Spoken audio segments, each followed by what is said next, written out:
శివరాజ్ కుమార్ గారు మెయిన్ లీడ్‌గా చేసిన 'రణకల్' అనే సినిమా ఆహాలో స్ట్రీమ్ అవుతుంది. ఈ సినిమా ఎలా ఉందో ఈ వీడియోలో తెలుసుకుందాం. ఈ లోపల వీడియోనైతే లైక్ చేసి ఛానెల్‌ని సబ్స్క్రైబ్ చేసుకోకుండా చూస్తున్నట్టయితే సబ్స్క్రైబ్ కూడా చేసుకోండి. ఈ సినిమా అంతా చూసాక నాకైతే అంత బాగా అనిపించలేదు. ఈ సినిమా స్టోరీ అయితే చాలా రొటీన్‌గా ఉంది. ఈ సినిమాలో హీరో చిన్నప్పుడే జైలుకెళ్ళి, జైల్‌లో లాయర్ అయ్యి బయటకొచ్చి, ఒక ఫ్యాక్టరీలో పనిచేసే కార్మికులకు వచ్చిన సమస్య మీద పోరాడడం స్టార్ట్ చేస్తాడు. ఆ పోరాటం ఎంతవరకు ఎళ్ళిందనేదే సినిమా. ఇంక సినిమా స్టోరీ రొటీన్‌గానే ఉన్న సినిమా స్టార్టింగ్‌లో వచ్చే కొన్ని సీన్స్‌నైతే బానే చూపించారు.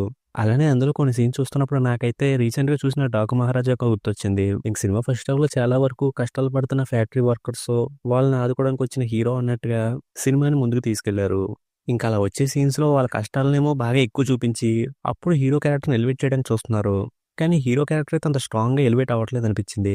ఇంక సినిమాలో సిస్టర్ సెంటిమెంటు, లవ్ స్టోరీ పెట్టారు. అవి ఎందుకు పెట్టారనే విషయం అర్థం కాలేదు. సినిమాలో ఉన్న సిస్టర్ హీరో కనిపించినప్పుడల్లా ఏడుస్తా ఉంటది. ఆ ఏడవడమే సిస్టర్ సెంటిమెంట్. ఇంక హీరోయిన్ అయితే అప్పుడప్పుడు హీరోతోని మాట్లాడుతా ఉంటది. అదే లవ్ స్టోరీ. అవి 2 అయితే సినిమాకి అవసరం లేదనిపించింది. ఇంక సినిమా ఇంటర్వల్‌లో వచ్చే యాక్షన్ ఎపిసోడ్ బా అనిపించింది.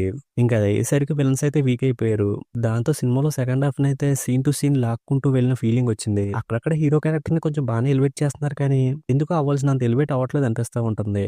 ఇక సినిమాలో అప్పుడప్పుడు వచ్చే సాంగ్స్, బ్యాక్‌గ్రౌండ్ స్కోర్ అయితే బానే ఉన్నాయి. ఇంక ఈ సినిమాలో మెయిన్ లీడ్‌గా కనిపించిన 'శివరాజ్ కుమార్' గారి పెర్ఫార్మన్స్ అయితే ఈ సినిమాలో అంత స్ట్రాంగ్‌గా ఉన్నట్టు నాకు అనిపించలేదు.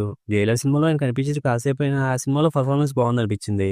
ఇంక సినిమాలో కనిపించిన మిగిలిన యాక్టర్స్ ఎవరికీ కూడా పెద్దగా యాక్ట్ చేయడానికి స్కోప్ అయితే లేదు.